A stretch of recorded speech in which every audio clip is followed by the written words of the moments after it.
And we are very excited that throughout the rest of this year, we're going to be doing a statewide series that looks at public education.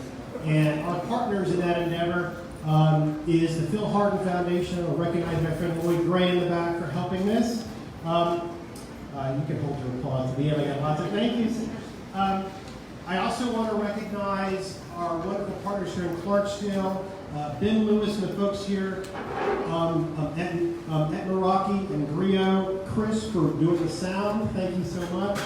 Now I got to tell you that this is called Ideas on Tap, and they actually have something on tap. It's called kombucha. I've never had kombucha before, and I've always been afraid of it, but they forced me to drink it, and it's really good. It tastes like sort of like a carbonated fruit punch. It's sweet. Apparently it's got probiotic, and what else? Oh, a little bit of caffeine. So I'm going to plug the kombucha. Thank you. Thank you, Ben. One housekeeping issue, because, you know, I mean, nothing ever goes perfectly. Apparently this past weekend was Juke Joint Festival. We all know this, right? And the sewer lines collapsed here at Meraki, so the bathrooms are out of order. But if you need to use the restroom, Ben, raise your hand. Where can they go? If they come by me, I'll stand right here or walk them down. Okay, so this is part of the Griot Arts, Yes. and they have a building that has a bathroom. So Ben, who over there again, and again, I apologize for that, but we will make it work. Let's see. We have, my name is Stuart Rockoff. I'm Executive Director of the Humanities Council. I'm going to be the moderator for this program tonight. We have a sign-in sheet somewhere with Caroline Gillespie, also from the council. And that's important for a few reasons. One, we'd love to let you know about other events that we sponsor, but also it's important because there will be an evaluation sent after this program. We want to get your feedback as to how you think it went. As I said, this is the first of a series, so you can help us make it better as we move forward in other communities. So if you give us your email address, we will send you a link that will take you to a very short, very simple evaluation. We really want your feedback. And that'll also be posted on the Facebook event for this. Anything else? All right. So each community that we're in, and Clarksdale is one of those communities, we have two programs. The first is what you'll see here tonight, which is a more of a addressing these sort of larger issues, different policy approaches to sort of public education.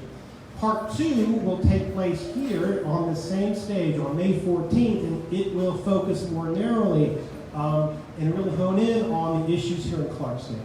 So we hope you join us on May 14th. It'll be a whole new panel, a whole new moderator. In fact, Aaliyah Wright from Mississippi Today will be moderating the panel over there. Thank you, Aaliyah, for being here. So please stay tuned. We would love to have you back here next month. Now let me talk a little bit about the goals for this program and the goals for Ideas on Tap. The goal of Ideas on Tap is to foster civil discussion about important contemporary issues. And I think that we can probably all agree that there is no more important issue than public education. And my goal for this is that we can engage with the larger ideas and philosophies behind the policy debates. We're probably going to have some policy debates tonight. You know, that's fine. But I also want to approach it from a sort of a larger perspective to help us understand them in a different context.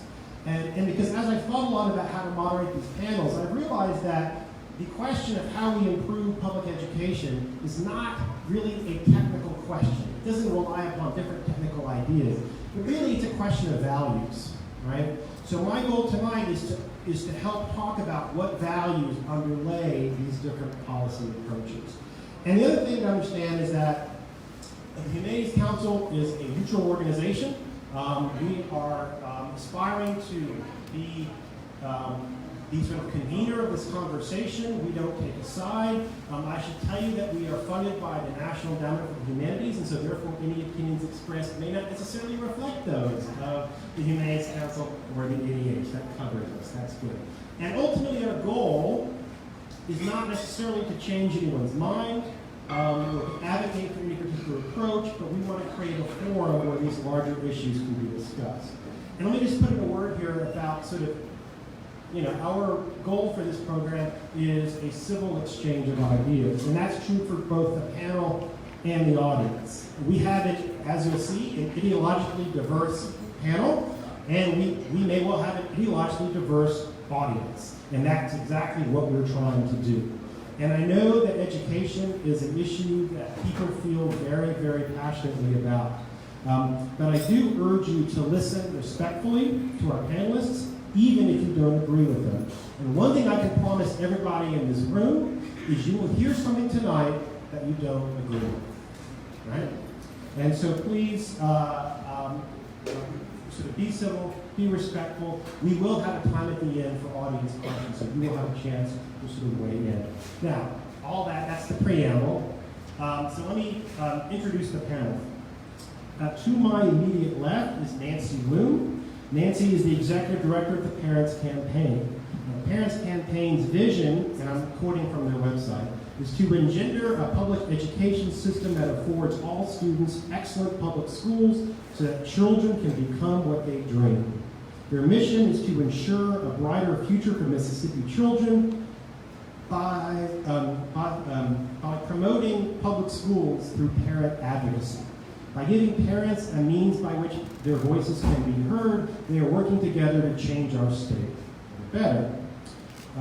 Next to Nancy is Constance White. Constance is the Community and Government Relations Manager for Empower Mississippi. Empower Mississippi is an independent, nonprofit advocacy organization dedicated to removing barriers to opportunity so all Mississippians can flourish. They believe that Mississippians should have an opportunity to make choices that improve their lives and envision a Mississippi where every child has access to a high-quality education, and parents have the freedom to choose the best educational setting for their children. And on the far left there is Clarksdale's own Sanford Johnson, who is Deputy Director of Mississippi First. Mississippi First champions transformative policy solutions, ensuring educational excellence for every Mississippi child. They are dedicated to advancing the best education policy ideas through research and analysis, public awareness, and issue education, advocacy, implementation, and evaluation. Please welcome our panel. So I took all that from each organization's websites, and you think that all these folks would agree on how to improve public education, but you would be wrong, and this will become obvious. So before we begin, I start asking questions. I want to talk just a little bit. I'm a historian by training, and as a humanities council, I think it's important to help frame the issues that we face today in their history. So I'm going to give a short thumbnail sketch of the history of public education in Mississippi. Wish me luck. What's interesting is that the question of public education really goes back to the earliest white settlement in the state. In 1802, the territorial governor, W.C.C. Claiborne, advocated for the creation of free schools.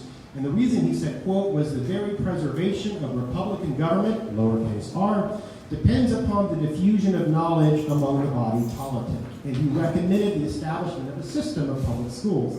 The legislature ignores his recommendation. They did create Jefferson College, though. In the 1840s, again, the state legislature debated the creation of a statewide system of public schools, but the resulting plan largely failed due to the unwillingness to pay taxes to support it. School was seen by many as a luxury. Think of the 1840s. White farmers didn't see the need for it. White craftsmen learned their trade through the apprentice system, and it was illegal to educate the majority of the population, the enslaved. So wealthy Mississippians sent their children to private schools or hired private tutors.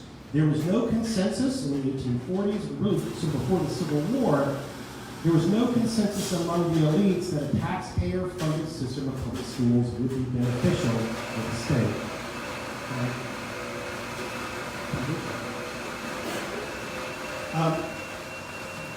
A key turning point is the Civil War. And after the Civil War, there was a Reconstruction government, and that is when we see the first creation of a public school system in Mississippi. And in part, that was done to help educate the 436,000 people who had been emancipated from enslavement. So Mississippi's 1870 school law finally established a statewide system of free schools to be financed by a school tax and authorized school boards in counties and municipalities to build schools to meet local demands. Now, this is no coincidence. 1870, it's the Reconstruction government. It's a period of growing state power, right? And a growing state government. So those kind of come together. Interestingly, or tragically, it was decided that those schools would be segregated. It was thought that it was just too much, too soon to have integrated schools in the 1870s. This sort of informal path of least resistance becomes codified in the 1890 Constitution, in which separate schools for blacks and whites were legally mandated.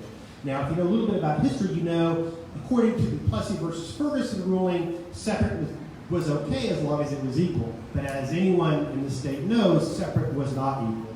And if you haven't yet, I encourage you to go to the Mississippi Civil Rights Museum. They have amazing photographs from the 1940s and 50s of what white schools look like and what black schools look like. And they are certainly not equal. This system was challenged, of course, by the Brown versus Board of Education decision in 1954. And as you also probably know, white Mississippi was particularly resistant to this ruling, and they organized quickly. So it takes Mississippi several years to abide by this ruling. In the mid-1960s, many districts adopted what's called a freedom of choice policy. And it was a way to stave off integration. Also, in the 1960s, the Mississippi legislature, actually in 1964, creates a system of tuition grants to help white families afford private schools, which were growing at a tremendous rate at this time. In fact, in 1970, when the final federal court ruling really forces school integration in Mississippi, we see tremendous response on the part of many white Mississippians. In large parts of the state, including here in the Delta, whites in large numbers leave the public schools and establish private academies intended to maintain racial segregation. They are encouraged by the White Citizens Council. In fact, the Citizens Council itself opens its own schools around the state. Right? Before 1964, there were only 3 non-parochial private schools in the state, only 3. By 1970, there were 236 private schools in Mississippi. The number of private school students triples between 1966 and 1970. And in many places, public resources were used to support these newly segregated private schools. And I've got some examples that I can share later because I'm trying to move quickly. So putting aside the issue of racial integration, Mississippi has always ranked low in educational outcomes. In fact, during segregation, one of the big problems is we were a poor state trying to maintain 2 different school systems. We could barely afford one. So there were efforts in the 1970s to try to improve education. So before 1982, Mississippi was the only state that didn't have a public kindergarten program. Only 45% of children who started first grade finished the 12th grade. And Mississippi had the nation's 2nd highest illiteracy rate. About 10% of children did not attend school at all because of weak attendance laws that were put in place after the Brown decision. And only 1 in 20 children attended preschool, compared to about 3 out of 4 nationally. These were the reasons that led to the passage and signing of the Education Reform Act of 1982. And what you have to know, as folks look back and celebrate this law, it was not easy. It was a difficult decision that barely passed. And so the important theme here is that the idea of raising revenue to improve public education has never been easy in this state. And this continues. In 1992, there was the passage of the Education Enhancement Act, which puts a sales tax that's dedicated to public education. It was vetoed by the Governor Kirk Fordyce and overridden by the legislature. Again, increasing funding for public education has never been easy. In 1997, and I'm getting up to the end, I promise, we have the passage of the Mississippi Adequate Education Program. The idea behind that law was to help raise student achievement and to decrease the funding divide between wealthy and poor districts. It created a funding formula to help ensure what it called a basic adequate level of school funding.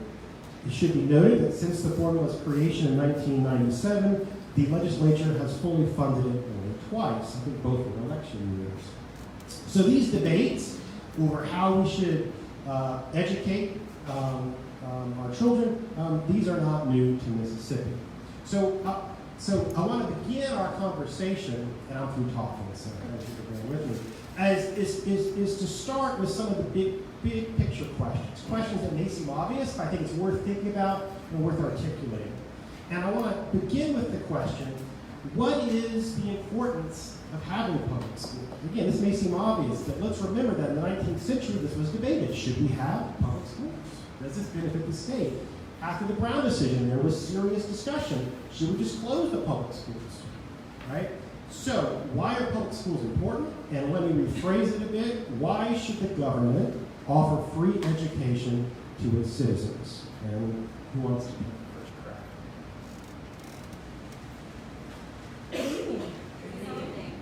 Yes. Okay. Well, public education is the great equalizer. It is absolutely essential for everyone's quality of life. Even people who don't choose to participate in the public education system, you can't hear me? They can't hear me. Hold it right up to your mouth. Can you hear me now? Yeah. Okay. So even those who don't choose to participate in the public education system benefit from it because they benefit from other people being well educated. The better we are educated as a populace, as a group of people, the better we all do together. So crime rates are lower, economic development is easier, quality of life improves for everyone when we have a better educated populace. I also believe strongly that we have a moral obligation to provide a quality education system for all of our children. Governor Winter said that the road out of poverty runs by the schoolhouse door. And now more than ever, we know that it is essential to have a good education if you want to be employable and to have a good path forward, the ability to support a family. And so I think that we as a people have a moral obligation, and we as a society decided that we wanted to all give some, everybody put in some, so that everyone can be well educated. So we are willing to invest our public resources to put, everybody gives some, even people who don't have children, everyone pays in a little, so that we can have something good for everyone. And it only works when we are willing to do it that way. If we were to decide that if you don't want to participate, you just take yours back, the whole system falls apart, right? Because we can only have something good for everyone if everyone is willing to give a little. So it's not really about choices for parents. Parents have choices. The real question is, what should public resources pay for? That is the real question. How do we use our public resources? And the position of the Parents Campaign is that we should only use public resources for the public good. They are not for individual choices. We don't just hand out money to people to make their individual choices. We all put in something so that everyone can have something good.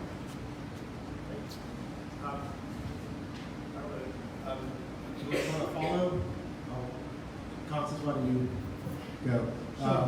Why is public education important to our state, and should the government offer free education to its citizens? First of all, good evening, everyone. I actually agree with part of what Nancy said. We need an educated public. We want to see productive citizens. It's important to make sure that everyone is properly educated and that they have a chance at a great quality of life. I do feel strongly about allowing parents to choose should they have an issue with the public system. Largely, it works great for most students.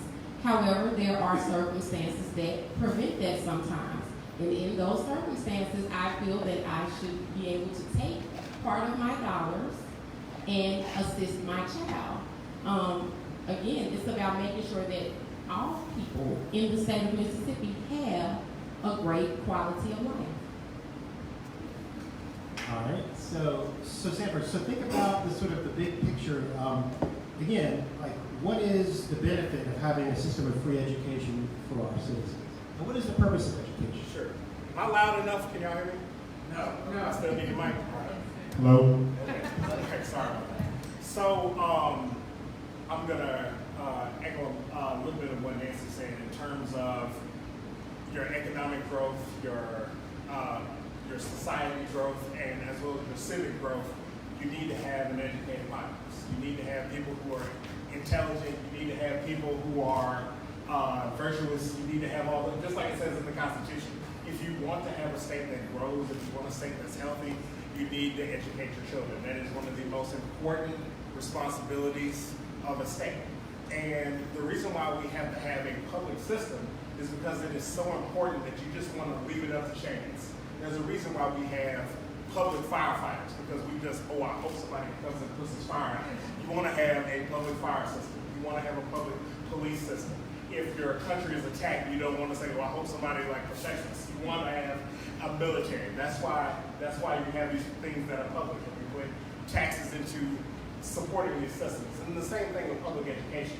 It is so important to have an educated populace that you have to have a public system. Now, we can get into innovative things and how do we deliver that education to people, but at the end of the day, you have to have a public system. So that's why it's important. Not only that, I actually believe in the power of education to transform your life. I've told this story numerous times about, my family growing up in Mississippi and having opportunities, that my parents and my grandparents could never dreamed of because they had an education. They were able to get educated in Mississippi at a time where we didn't educate the way we needed to. So to be able to see my parents go to college, get their degrees, they were able to provide opportunities for me, and that's something that I'm doing for my children as well. So there's something transformational about the power of education, and it's so important to our state that we have to have a state public employment system. Thank you. Sanders, keep holding the mic, so I want you to start on this one. And it has to do with equity. So, because I know that's an issue that y'all are very concerned about. So, should educational equity be a goal? How do you define it? How do we achieve it? And does the current system of school funding, the AEP formula, help or hurt equity? Yes. So equity, in my mind, means everybody has access to opportunities. Whether you're black, whether you're white, whether you're poor, whether you're wealthy, whether you live in the Delta, whether you live on the coast, no matter what your zip code, no matter what your gender, no matter what your background, you have access to opportunities. And you look at it in two ways. One, you look at the resources that we put in. So the funding that we put in, the people that we put in, the opportunities that we put in. And then you also want to look at equity in terms of outcomes. Like, are you graduating from high school? Do you have an opportunity to go to college? Are there 2-year opportunities, 4-year opportunities? Are you able to get a job with the education that you received? So that's what I think of in equity. And I think overall, we have not done a good job of preparing our young people. And it shows. That's why we're dead last in all the good stuff and first in all the bad stuff, because we have not made the investments as a state. But in terms of equity, we have fallen short there too. So not only are we bad across the board, we have not addressed equity too. There was a lot of conversations around MAEP last year, and the fact of the matter is MAEP was created when I was a junior in high school. I'm going to be 40 in September, and we have not done a good job of updating the formula. Like, just think what cell phones looked like in 1997 compared to what we're able to do with phones right now. Our current funding formula is underfunded, our current funding formula is inequitable, and our current funding formula is unfair. So what do I mean by that? You talked about MAEP has been around since 1997. We've only funded it twice. it is inequitable because it does not give enough money to students who need more funding. Right now, and any educator here can tell you, you only get like a 5% bump for low-income students. We need a heck of a lot more than that. We have no money for ELL students. There's not enough money for special education students. That formula is broken. Also, the way our funding formula is set up, it doesn't go to money. The money doesn't go to a district if you're able to make decisions. You usually get reimbursed by teacher units, so you don't have the flexibility as an educator to be able to make better decisions. So we need a better formula. We had an opportunity to get a better formula last year, and we screwed it up because when the conversation switched to how we're going to fund it and the baked in and equity that's in our formula, folks didn't want to touch it. So there are a lot of people who talk about we need to fully fund, we need more funding, but when it comes down to how we're going to do that and how we're going to get rid of some of the privilege that's within our formula, that's when the conversation broke down. We have a funding formula that allows high wealth districts with high property taxes, to get a lot more state money than they really deserve. And because of that, we're not able to have a funding formula that gives kids in Clarksdale, kids in Oklahoma County, kids in Quitman County, kids in the Delta, kids in rural parts of Mississippi the funding that they need.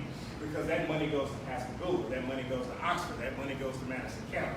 And when we started talking about how we're going to create that funding formula, a lot of the folks who showed up at the rally, when it's time to talk about how we're going to fund it, where did they go? So we need to come back to this conversation, and we need to talk about how we're going to create a funding formula that works for everybody. But if we're going to do that, we have to talk about equity, and we have to talk about revenue. There's got to be more revenue. If we're going to have a funding formula and fix roads and provide money for colleges, we're going to have to talk about revenue. There have been a lot of elected officials who've been scared to talk about that. Nancy, yeah, sure. Well, let me say that certainly there are things about the MAEP that need to be updated. I don't disagree with that.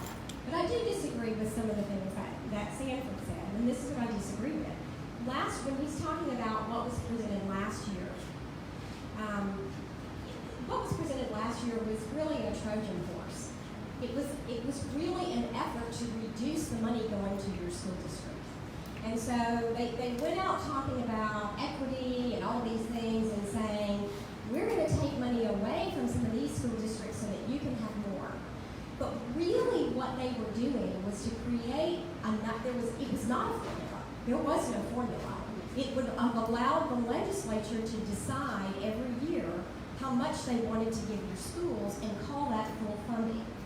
And what they proposed when it was phased in, when you look at the real numbers, it cost every single school district in the state, every single school district in the state would have lost money. Now, I don't think there's anyone in here who believes that that would be a good deal for your school district to go backwards in terms of funding. So certainly, we've argued for years to bump up the percent that low wealth districts get.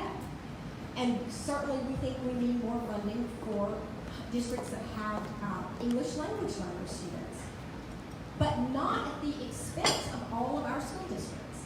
And so we need to all be careful to look at the reality of what is being proposed. Sometimes what is being proposed as being equitable and a good deal is actually a very, very bad deal. And the argument that the fact that the legislature has been unwilling to fund the formula that we have now, to suggest that means that the formula is broken and therefore we should have something in law that says that the level that they're funding it right now is just fine, that's plenty, that's ridiculous. That is absolutely ridiculous. So we do need an equitable formula. Actually, there was just a study done by EdBuild, which was the same organization that came in and proposed this thing last year. They just came out with a study that looked at every state and how equitable their formulas were. Ours was in the top 6 in the country in providing more money to majority minority districts and low wealth districts. The top 6 in the country. So it's equal, but it's not equal. Yeah, fair enough. It's not equal. Constance, is there something that you want to add to this? What is Empower's sort of position on NAEP and sort of equity and how we can balance between wealthier and poorer districts? we look at equity as fairness, and there is a lack of fairness when you talk about educational equity. You look at districts all around the state of Mississippi. If your zip code is the right zip code, then your educational quality is better, your schools are better, your quality of life is better. And so what do we do in the meantime? That's the question that I have. The money clearly is not getting where it needs to go, which is closest to students. What do we do in the meantime while we figure out what equity should look like? What is this magical number that we need to make education look the way that the people sitting here feel that it should look? And I think it's going to take people like the people sitting next to me coming to the table with legislators, with school administrators, and figuring this out. But right now, there is no answer. And I have parents with right now issues that need to be addressed. And it's just waiting another 10, 15, 20 years is not an option. So I'm going to ask a kind of a transition question that's going to take us into sort of the meat of the conversation. And just know that we're going to come back. So just kind of be as brief as you can. But what is the one policy or principle that you would advocate for in improving public education in Mississippi? If you had to sum up your approach with sort of one idea, what would it be? Oh, I can jump in. No, you don't have to. Shameless plug for the work that we're about to start doing around the teacher pipeline. And I know that there are a lot of folks in this room who've done some work around that. That is the number one issue. No matter whether you're in a district school or whether you're in a charter school, like, we do not produce enough teachers. We do not produce enough leaders. When you look at the number of licenses that have been produced, they have dropped 53% over the last 5 years. Scary statistic. Yes, we're not producing enough teachers in general. And then the teachers that we're producing, we're having a difficult time getting those teachers to go into the neediest areas. Like, they go to suburban Memphis, they go to suburban Jackson, they go to the coast. How do we get teachers to come to Clarksdale, Humphreys County, Holmes County, and places like that? So what we're going to be doing over the next 2 years is looking at the teacher pipeline. So let's look at education, educator prep programs, like your 4-year colleges, your alternate route programs. We're going to figure out, like, what are some of the places in the pipeline that we need to address? Like, how do we produce more teachers that are ready to educate on day one? And how do we get those teachers in places where they're needed most? But when you look at the fact that we don't have enough principals, we don't have enough teachers, we don't have enough school leaders, like, the issue is that not enough folks are going into education, and then we're not doing the best job of preparing people for educated kids on day. So fixing that teacher pipeline. That is the number one thing. Okay. Constance, why don't you? Again, this is a general question. We're going to come back to all these issues. I don't think there is one particular policy that would fix things educationally here in Mississippi. I do think that we need to look at the idea of individuality again. We have somehow taken that personal piece out of considering what education should look like. It's not one size fits all, unfortunately. I went to public school and to private school. Both work well for me. Unfortunately, that's not the case for everyone. So we have to look at a system where the needs of the child, the personality of the child is considered before we just say, we consider that this is a good system and it's going to work for everybody, and we just need to stick with it and hope that everything turns out okay. That's not reality. So again, we need to replace that individual quality. I would echo what Sanford said, and in addition to that, I would say we also really need to invest in high-quality early childhood education. We've got to make sure our kids are ready when they get to kindergarten, particularly with our standards changes. Kindergarten today is what first grade used to be, and so if they arrive with no skill set ready to go, we're setting them up for failure. That's not fair. We've got to do a better job. Great, thank you. All right, so this is the part of the discussion which I get to be really mean to each of our panelists. I'm putting on my Tim Russert hat, and I'm going to be asking pointed, difficult questions for everybody. So don't worry, everyone's going to have their time to get grilled here. since we're doing 6 of these across the state, we're going to randomly mix it up. Today, I'm going to start with Constance. Sorry. It's important to know, for those who don't, that Empower Mississippi is an advocate for school choice, charter schools, but also what are called ESAs. ESAs, it's educational, not savings, they got that wrong, scholarship accounts. So basically, it's a system in which the state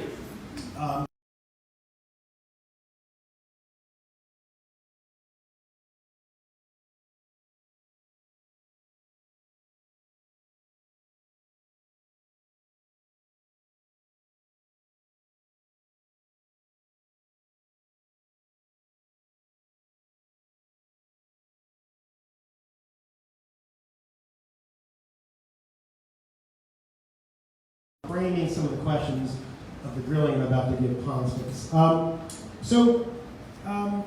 Most of Empower Mississippi's messaging really is about those ESAs. It focuses on, so as you said, the individual needs of families who have children with special needs. But I'm curious, what role does a larger philosophy play in these efforts?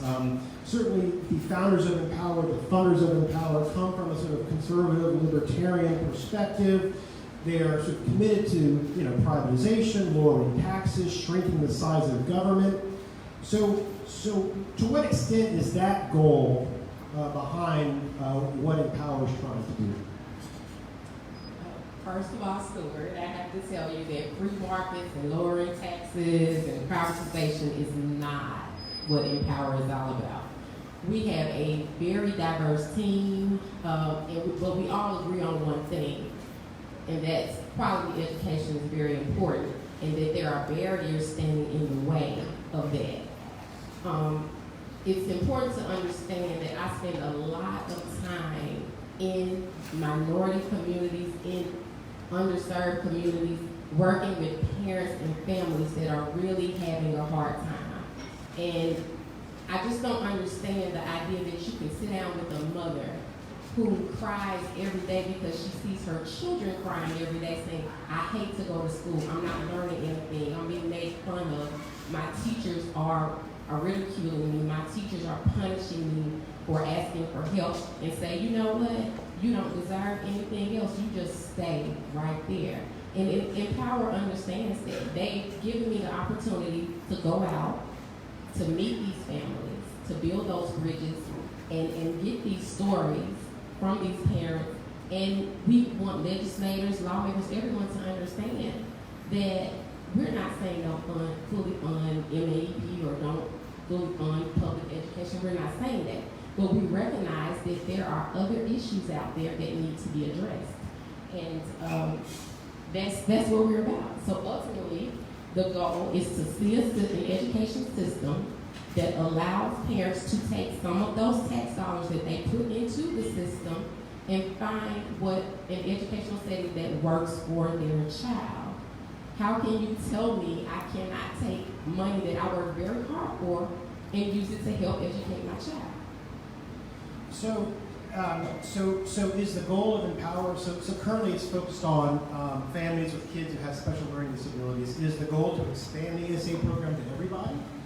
We did present a bill, or work with legislators on presenting a bill for to expand ESAs to other students.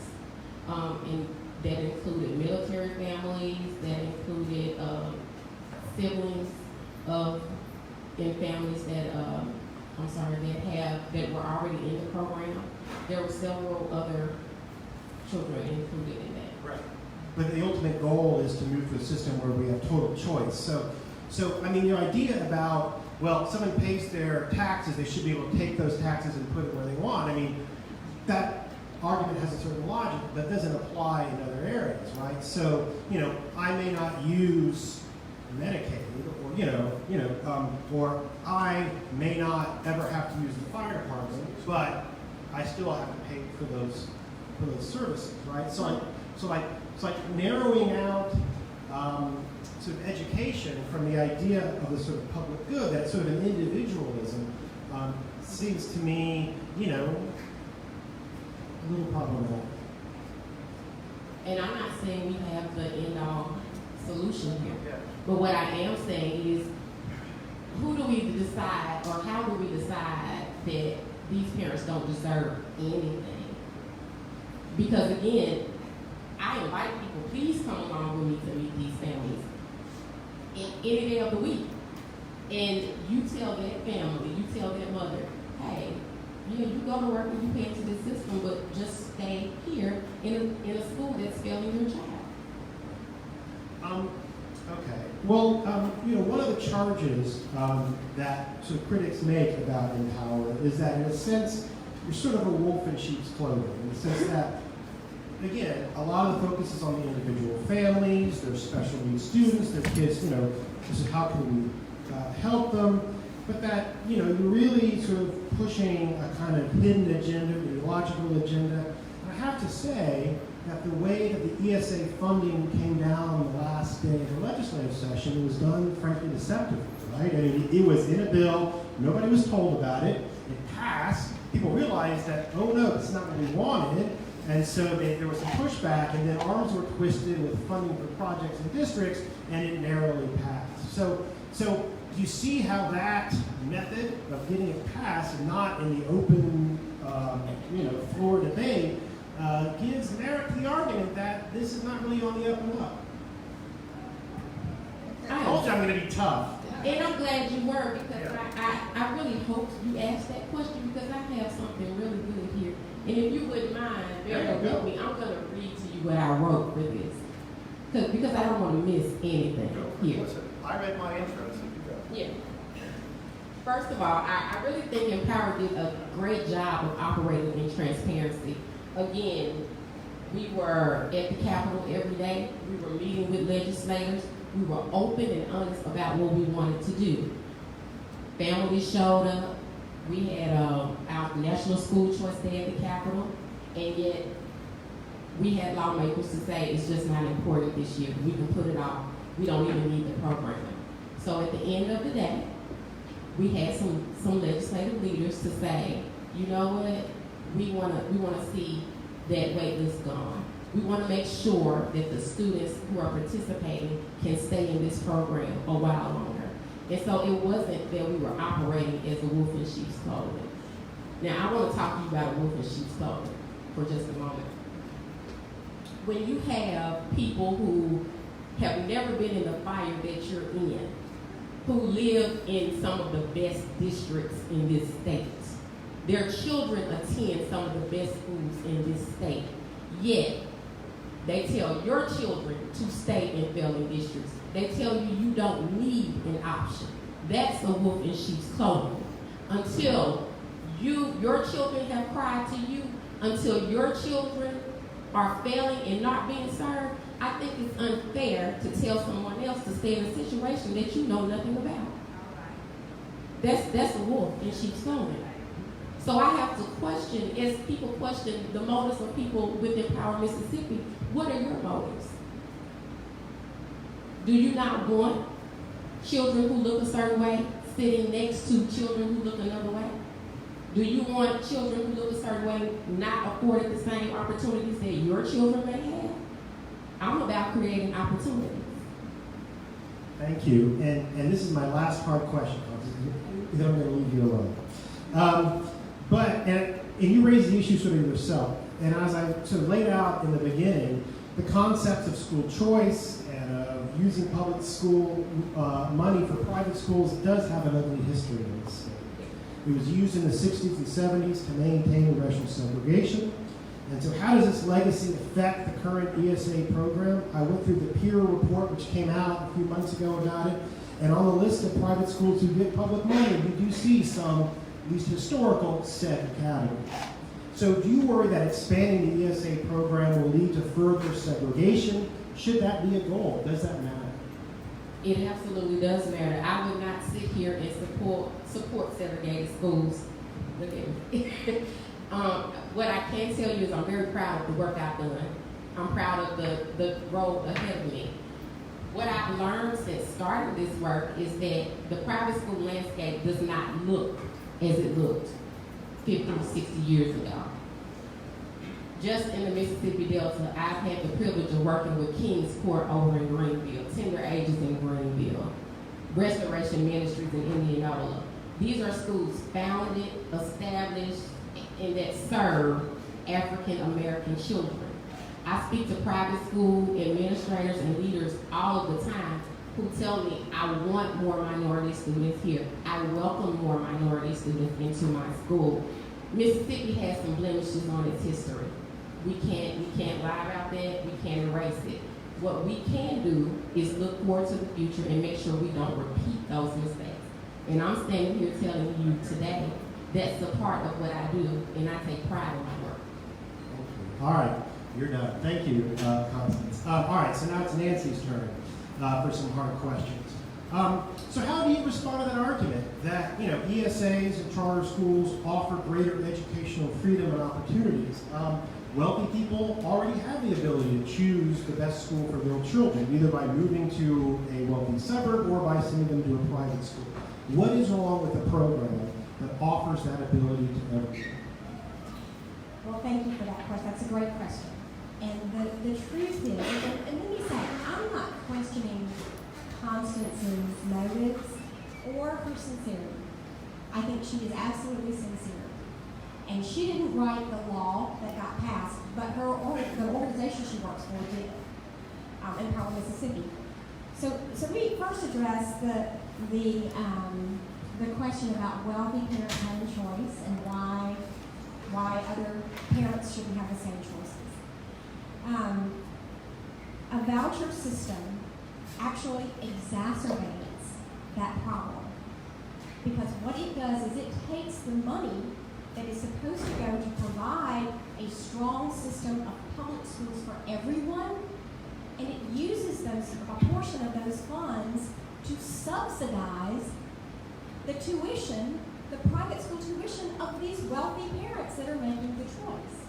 Overwhelmingly, children in low-income households will never ever have that choice, because the private schools charge tuition in excess of the voucher, and because they do not provide, in most cases, transportation to the school, and because the system is designed not for the children and not for the parents.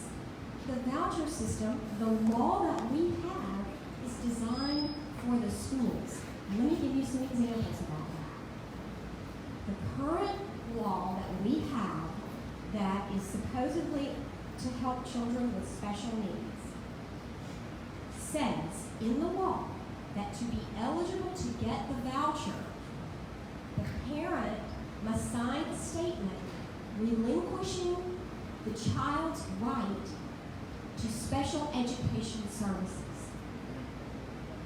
Then the law says that the private schools do not have to provide any special education services.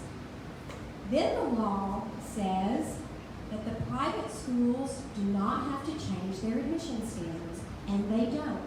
And that is why, and we have issued all these public records requests at NDE, less than half of the students who have been given vouchers have used them.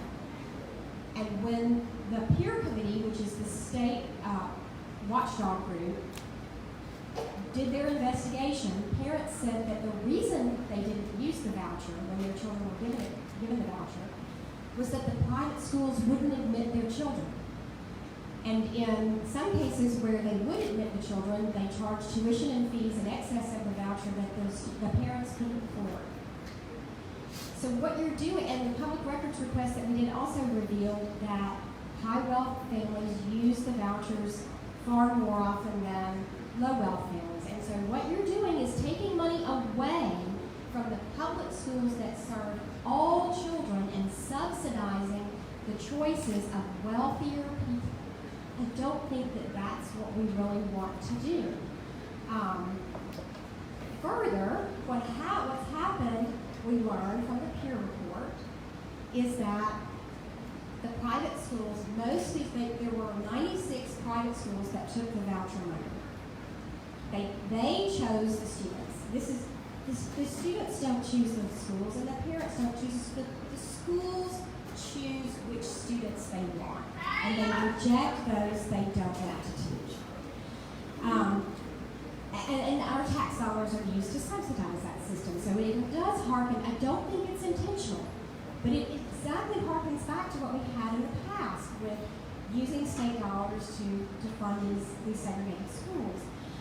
So the private schools don't provide the education services, and they acknowledged in the peer investigation that most of the schools where the voucher students are provided some special education services, the services are being provided by the public schools because federal law says that public schools must use a portion of their federal tax dollars to provide services to children in private schools.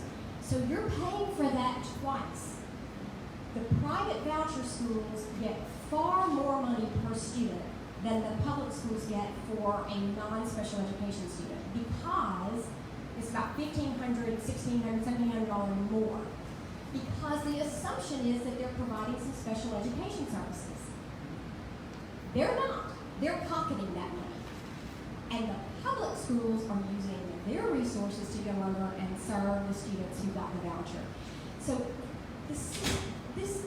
and that is why when the legislators saw this report, that's why they said, we're not ready to expand that program.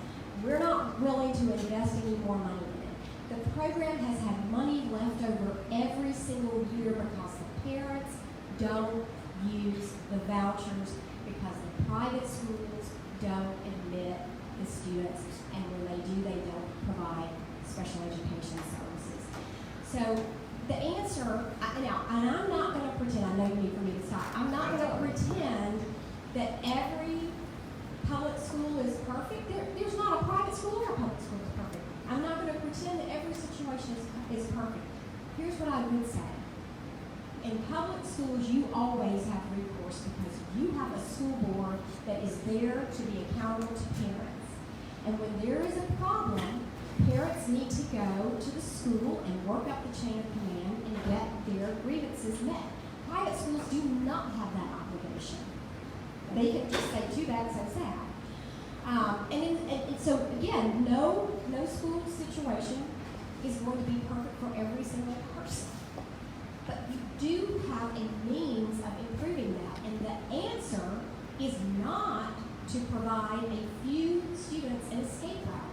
The answer is to fix what is wrong so that every single child has a strong public school, and then the parent can choose to participate or not, just like with everything else that our state taxes provide.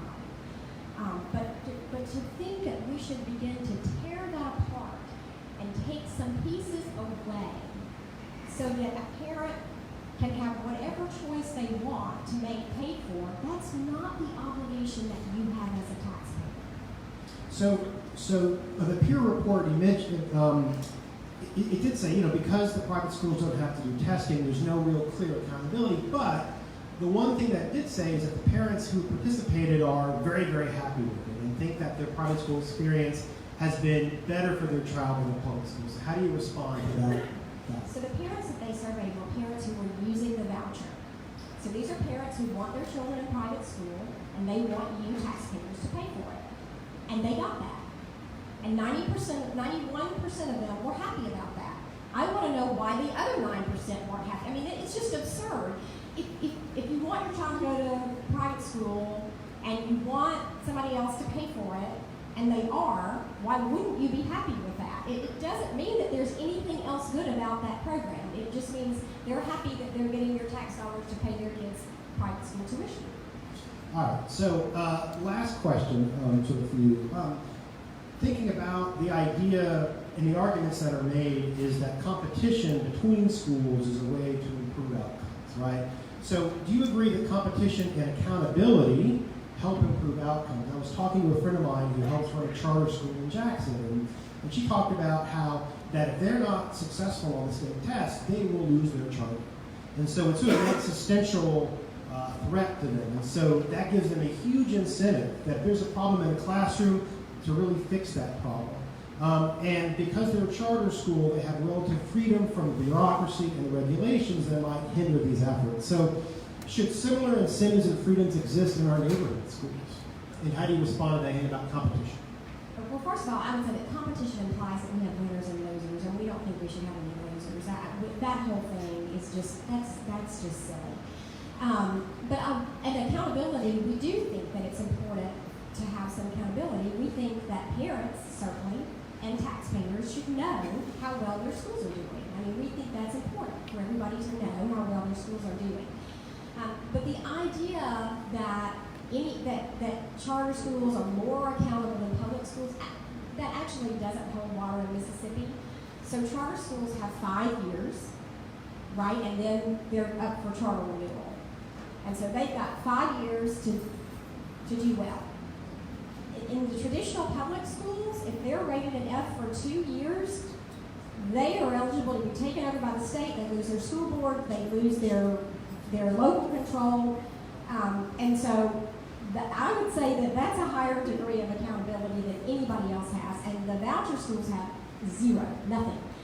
In fact, the law says that we cannot require voucher schools to report anything about what they do with our tax dollars. Okay. All right, Sanford, you ready? I have 2 children, bring it. So do I. Okay. I mentioned this earlier, but the crucial fact of, it's interesting, 1870 to 1970, right? 1870, we create the first system of public schools. 1970, they are integrated. During that century, as I said, we created 2 different school systems, black and white, when we could barely afford to support one. Aren't we on the verge of making this same mistake by creating a second system of charter schools? No. We need to have that conversation about funding. We need to have that conversation about how we make sure that all of our district schools get the money that they need. That's the conversation we need to have. I'm all about having that conversation. I think in terms of the role that charters play in terms of our education system, first of all, we need to remember that that's just one of many things that we need to be doing as a state to improve the quality of education, to make sure that students have access to an excellent school. The other thing that I would say is when you look around Clarksdale, there are parents in Clarksdale who chose to send their kid to Clarksdale. Those parents are no different. That's the charter school. Right, like that's the charter school here. They are no different from the parents who put their kids on a bus to go to any of the district schools. They're no different from the parents who send their kids to St. Elizabeth's or PBS. They're no different from the parents who send their kids to St. George's or Immaculate Conception back when they were open. They're no different from the parents who have moved out of Clarksdale to go to Oxford or DeSoto County or Madison County. Everybody's just trying to do the best that they can for their kids. And I think it's wrong to tell a parent that you don't get, like if you're in a school that's not serving your child, I think it's unfair to say you don't get an option, especially if you were somebody who took an option for your own kids. So that's what I'll say. As an organization, I would also say that our focus is on making sure that we have the best charter system that we could possibly have. So we focus on a couple of different things. One, we want to make sure that we maintain high standards. In order to open up a charter school in Mississippi, you have to work. Not everybody gets to open up a charter school. When you look at, I think there are like 7 applicants that may come through this year. Only a handful of those are even going to make it to the interview. Maybe 1 or 2 are even going to get approved. If we follow what we've been seeing in the past, where there are a lot of applicants that submit their letter of intent, only a few send in their application, because there's a very high process. Once you get approved, you need to be held accountable to do what you say that you're going to do for kids, like keep your promises. And if you don't produce results, yeah, you do need to be shut down because you made a promise and you didn't keep it. So as an organization, we want to make sure that charter schools in Mississippi are always going to focus on quality over quantity. I think there are some people, like some organizations, some elected officials that want to see a more loose system. I think when you look nationally, you see people who want to like lower standards and allow more people to open. We don't think that would be a good move for Mississippi. Like whether you agree on charters or disagree on charters, I think we can all be in agreement that we need to maintain high standards so anybody who gets to open a school in Mississippi is going to serve kids and you're going to be set up for success. Yeah. But I mean, it's hard to deny that, while charter schools may offer an opportunity for kids, they do hurt neighborhood schools. And I'll tell you a personal story. When my daughter was getting ready to start Murrah High School in Jackson, a week before school started, in fact, she got her schedule, had a teacher's name on it for science. That teacher decided to leave Murrah and teach at a charter school. And charters, because of the flexibility, they actually can sometimes pay them more. So if you're a teacher, it makes sense. Yeah, I'll make a few more $1,000 with a charter. So the result was my daughter, for the first 2 to 3 weeks, had a sub. So charters, while sort of beneficial, they do hurt neighborhood schools. No? That teacher left Murrah to go to a charter. How is that different from a teacher who left Murrah to go to Madison Central, or left to go to Pearl, or left to go to St. Andrews, or left to go? Why? I don't understand why we're trying to make this difference. It's all the same thing. If the kid leaves JPS, that kid leaves JPS, it doesn't matter where the hell they go. It's just like, that's going to have an impact on the district. So let's focus on how do we make sure that we are having the best charter sector possible by maintaining those high expectations, but at the same time, that does not excuse us from making sure that our district schools are the best. Like, so anybody who's a charter supporter, I tell them, like, you also need to support these districts too, because at the end of the day, there's still going to be kids who go to JPS, there's still going to be kids who go to Clarksdale Municipal School District, there's still going to be kids who go to County, and they deserve an excellent education too. So how do we turn this from an either-or conversation to a both-and conversation? What are some of the things that we need to be doing for all of our public schools, regardless of what kind of school it is? So I got more questions, but I got 5 more times to get it off you. So let me end with so this question, Sanford, which is talk a little bit about the national accountability movement. These are No Child Left Behind bill that was passed like early 2000s. That was designed to try to have accountability in public schools, a lot of testing. How has that played out in Mississippi? And how do we have a balance between freedom and innovation, which charter schools supposedly provide, and then accountability? So I think in terms of accountability, there are 2 things I want to say. One, I think we're, hopefully with all of our schools, we're going to move to an area where schools are going to have more flexibility to change instruction, do innovative things, as long as you maintain the high standards. If I can compare it to football, like you can run whatever play you want to run. You can run whatever kind of offense, whatever kind of defense, but at the end of the day, you're expected to score touchdowns, you're expected to win games, you're expected to have good seasons. So you have more flexibility on what you do as long as you maintain those high standards. Charters have a lot more flexibility over the budget. They have more flexibility over the academic program. They have more flexibility over like their staff, like hiring and firing. They also have a lot more flexibility over school time. You can spend more time. You can have more days in the year. You can have more hours in the day. I think that we're eventually going to move to that, where you're going to see more districts having that flexibility and giving principals more autonomy, like more autonomy over their budget, over their staff, over their time, over their academic program. But at the end of the day, we still need to maintain those high standards. Another thing that I would say around accountability is around testing. And testing is testing is very important. Like that's how we hold adults accountable for educating our kids. We did a study of testing, and that's not a state level issue. That's happening in the districts. There are districts that are using several different practice tests. There are several students, in fact, there are some students in the state of Mississippi that are losing almost 12 weeks of instructional time because of practice tests and because of this. But that's because they're so high stakes. I mean, Jackson's an F district because of those tests. So you better bet they're going to spend time. The tests are very important, but there's some things that need to happen at the district and at the school level. Anytime you use any kind of test, be it a district test, a practice test, you need to ask yourself, why is this test important? What are we hoping to learn from this test? How are we using this data to inform instruction? Like, are you actually going through with the teachers and making sure that they're analyzing the data and changing their lesson plans to reflect the needs of their kids? And also, are you providing tests while at the same time protecting instructional time? And I remember this as a teacher when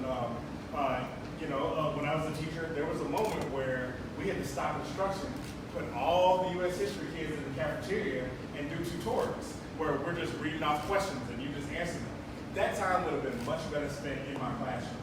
So for a lot of districts, I want to see them protect that instructional time so we don't take the fourth quarter off and this really hurts students, especially if you're a student that's a grade level behind. Now we're giving you less time to catch up. and then we're not doing anything with the data. So we need to do a better job of making testing a tool that's actually improving instruction and improving the quality of schools. So I have a closing question, but I think everybody has done a great job of expressing your views on this. So I think I'm going to turn it to the audience at this point because they have about 15 minutes. And I want to make sure that y'all have an opportunity to ask our panel questions. Is there a question from the audience? If not, I can come up with one. Any questions? Yes, ma'am. So there are a couple of times when you use charters and vouchers interchangeably. And I think they're pretty different. I know looking at the Parents Campaign had an opportunity to talk to us. Loome. Parents Campaign do support charter schools in certain schools that are underserved or failing schools. Can you talk a little bit about why the Parents Campaign supports charter schools? So Parents Campaign and charter schools, Nancy. I was not aware of that. No. I'm happy to share. So we did not oppose the charter school bill. House Bill 369 in its final form. What we worked on was making sure that it was a strong charter school bill, so that they would be limited, and so that to where we thought they were perhaps going to be helpful to some students, and that there was a high standard, so that we wouldn't have low quality schools, that sort of thing. So we worked hard to get that bill improved and amended in that way. I agree that there's a huge difference between a charter school and a voucher. Here's what we really believe. We believe, first of all, we are always on the side of students, and we are always on the side of what is best for the most students. So to say I'm going to do something that benefits one student at the expense of 100 students, we don't think is a good deal and a good use of taxpayer funds. So we always are on the side of the most students. We also think that all schools ought to play by the same rules. And if you need different rules to be successful, maybe you're not really being very successful. And so we think that all schools ought to play by the same rules, and charter schools are held to the same accountability standards, the same assessments, that sort of thing. One of the things that Sanford said, I take a little bit of issue with when he was saying that they have so much more flexibility, they can have more school days, and public schools can do all of those things. There's nothing, and I'll be honest, I think the whole districts of innovation thing is silly. There's nothing stopping any school district from being innovative, and there are very, very innovative public school districts that are not districts of innovation. So I think all of that is very misleading. There's a lot of flexibility for public schools, and there are a lot. Our public schools, by and large, are doing a very good job of addressing those needs. There are areas where we need to improve. There are schools that need to improve. But to impugn the entire system, is way off base. Is not very accurate. I can give you some great statistics, but I won't take the time to do that. That's the answer. Any other questions? Yes. Yes. May I please stand up and I'll be happy to repeat the question when you folks can't hear. Okay. I heard your definition for explanation of equity, but I'm not so sure that equity was explained to the degree where we understand that in order for there to be equity does not necessarily mean that you have to have the same things, but you do have to have all those qualities inside of making certain that the schools, the district, the classrooms, the family have an understanding, and that they are all appreciating each other and working to make certain that every need that needs to be met inside of the school or inside of the district should be met. That may mean that District A has to have $4 more to bring that district, which is the lower district, up to where it is inside of the fullness of what equality education is. And so that's my big concern, that we have not, as a state, stopped and looked at what regions inside the state or in whatever category? I mean, how do you bring resources into that to make them equitable? So, part of the discussion that we had around equity last year focused on the fact that low-income students need more resources.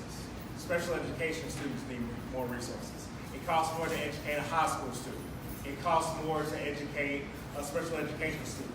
So how do we come up with a formula that gives every district the funding that they need to educate the kids? Here's what happened last year. So there is this loophole within our funding formula that allows every district, when it comes down to the local contribution towards MAP, it's based on the value of 28 mils. So 28, I guess $28 for every $1,000 of property value.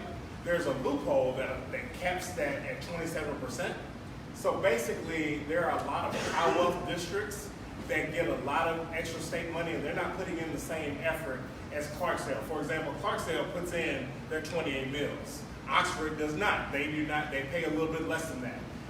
Madison County pays a lot less than that. Pascagoula, Lord have mercy, because of the property value. So all of these districts get extra state money that should be going to low-income students, ELL students, rural students, high school students. So because of that loophole, and because nobody wanted to address that and take that money from these high wealth districts that they obviously do not deserve, it kept us from being able to make the promises that were in that Ed Bill recommendation. So that's where everything fell apart when it came down to the funding formula. So as we get back into this conversation at some point, we're gonna have to address the inequity that is within our funding formula.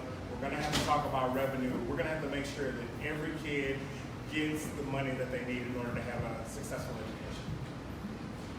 Any other answers or questions? Thank you. Well, one question that so one issue that I think has really been covered well by the reporters that listen today is the teacher shortage. And, if you believe in free markets, as they do, like if you pay more, you'll get higher quality and more teachers. So I guess, and also Sanford, that's sort of my kind of worry about charter schools is, if there's a finite and shrinking number of qualified teachers, and now we're increasing competition for those teachers, I mean, how do we solve this problem of the teacher shortage? I don't mean to pick up any question. This is a larger question, and I think if there was a school that was losing teachers to a charter school, I would be concerned, like, why are you losing teachers? Like, what's happening in this school? Why are people leaving your school? Because when you look at a school where teachers are leaving for a charter, chances are they're leaving to go to other districts, they're leaving to go out of state, they're moving. So I would look at that school and try to figure out what is happening in this building where I am losing my teachers. What do I need to change? Is there an issue with the curriculum? Is there an issue with the services that are and the supports that are provided? Are there issues with the principal? Like, nobody wants to work for a bad principal, no matter how much money you pay them. So how do we address the issues that are within that school? Because if a teacher's leaving, that's the problem. It doesn't matter where they go. That's what it's simple. All right, well then, let me, if there are no further questions from the field, then I will go to my closing question and we can wrap it up. And I would love for you to just talk briefly about what your ideal vision for the future of publication, of public education in Mississippi. And, what sort of things do we need to do to achieve that vision? Right? So sort of like in a perfect world in X number of years, what does it look like if we do everything right and things are where they need to be, and what needs to happen to get there? Constance, why don't you start? In a perfect world, first of all, let me just say that myself, along with my organization, we would love to see a world-class public school system here in the state of Mississippi. Again, we're not against public schools at all. We want a system where the children that it works well for, we want that system to thrive and grow and make it the best that it can be for those students. However, we also want to address the need for those students that it doesn't work for. We want a system, I want to see a system in Mississippi where parents and students are both pleased and satisfied with what's in front of them as it pertains to an educational setting. Yes, I think that in a perfect world we will have fulfilled the promise that was made 151 years ago when our Constitution said that we were going to create a public education system that led to an intelligent, virtuous citizenry where we are, healthy in terms of social health, civic health, as well as economic health. So that's where we need to be. And in order to get there, we need to get more teachers in the classroom. We need to do innovative things. We need to invest in our schools and invest in our schools with equity in mind, making sure that we don't just focus on the coast or Metro Memphis or Metro Jackson, but we also focus on the Delta, or we focus on Northeast Mississippi and every corner of the state, making sure that everybody's getting an excellent education. Let's be innovative. Let's look across the country and find out what's working and see how do we replicate that here. But at the end of the day, we need to fulfill a promise that every single child, regardless of your color, regardless of your income, gets a great education. We're coming together here at the end. So Nancy, what is your ideal vision? Well, I'm gonna share some good news and give you my vision as well. So the good news is that Mississippi is actually doing a better job than you think. We take national tests every other year, right? That allow us to compare achievement in Mississippi to achievement in every other state. And here's what we know. Sanford alluded to this earlier. In every single state, it's true that children, on average, of course there are always exceptions to every rule, but on average, in every single state, the children who live in poverty score lower on tests than their wealthier peers, right? We know that. And it's not that there's anything different about the children themselves. It has everything to do with the resources that they have access to, right? And so that's why it's important to level that playing field for all those kids and make sure they all have when they all have the same resources, they do the same, So here's the good news. When we look at our national test scores, the test score site allows you to disaggregate the data and to compare what we call true peers, so that you can create a situation where you're comparing the like students in every state. So it kind of assumes that every state has exactly the same population, right? When you do that with our test scores, the most recent ones that we have available, which were from 2017, it's astounding. Mississippi, well, first of all, we have known that for the last more than 20 years, Mississippi has outpaced the national average improvement on our national test scores. And the reason that we're not way at the top is because we're chasing a moving target. Where everybody is improving, we're improving faster, and so we are moving up in the rankings, but everybody is improving, all states, right? But when you disaggregate the data and you assume that everybody has the same population, in 4th grade math, Mississippi is 12th in the nation. 12th in the nation. In 4th grade reading, we are 15th in the nation. That's not what you would expect, right? And we're not 50th, we're not last in anything, even when you don't disaggregate the data. So what that tells me is that even though our legislature has been unwilling to invest what they should in our schools, and even though we deny our children high-quality pre-K, we deny our children access to all the teachers, high-quality teachers they need, we deny them we're underfunded in special education. Now remember, there's all this talk about how public schools just aren't doing well enough in special education. Special education this year is underfunded $30 million. State special education funds only pay for special ed teacher units. That is 600 special education students that our legislature refused to provide our public schools. So what I'm saying is that the work that our teachers are doing, despite all the challenges that they have, is really amazing. Imagine what we could do if they were given what other states provide their public schools. Money in and of itself doesn't solve the problem, but we know what does solve the problem, right?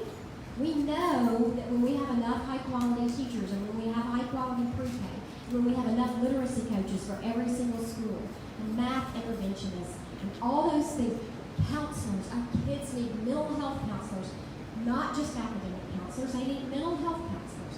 When we provide them all the things that they need, we will rocket to the top. I think you all would agree with me. Mississippi children have every bit the promise and the capability of the children in any state. We just don't invest in our children the way that other states do. So my vision is that we do provide our kids the resources that other states do. Let's level that playing field. And I promise you, when we do that, you're going to be amazed at what happens. And when we decide as a society to really educate our kids, like every other state invests in theirs, there's no telling what Mississippi can be. We can really reach our potential. And we've got an opportunity in November to elect some people with some vision and the willingness to figure out how to get us there. Because throwing up our hands and saying, well, we're a poor state, there's just nothing else we can do, we're just going to stay poor forever because we're not willing to figure it out and invest what we need to invest to give our kids a chance to really compete. Let's take our government back and let's elect some folks with some vision who will figure it out and move us forward where we need to be.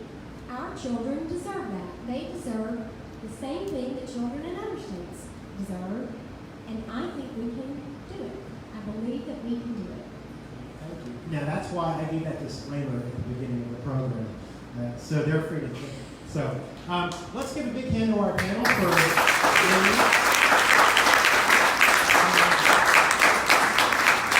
and I really want to thank you all for coming, for being a part of this discussion. Our goal in doing this series and all the programs we do, with Ideas on Tap, is to create a civic space where we can come together and have these conversations. So I really am grateful that you all came out this evening. I want to sort of plug May 14th will be part 2 of this series, and part 2 will focus more specifically on the issues here in the Delta and in Clarksdale.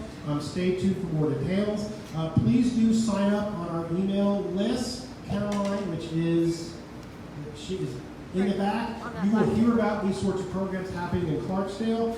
And we will also send you an evaluation because we want to get your feedback. So again, thank you very much. Thank you to Meraki for hosting us. Great job. And we'll see you next month.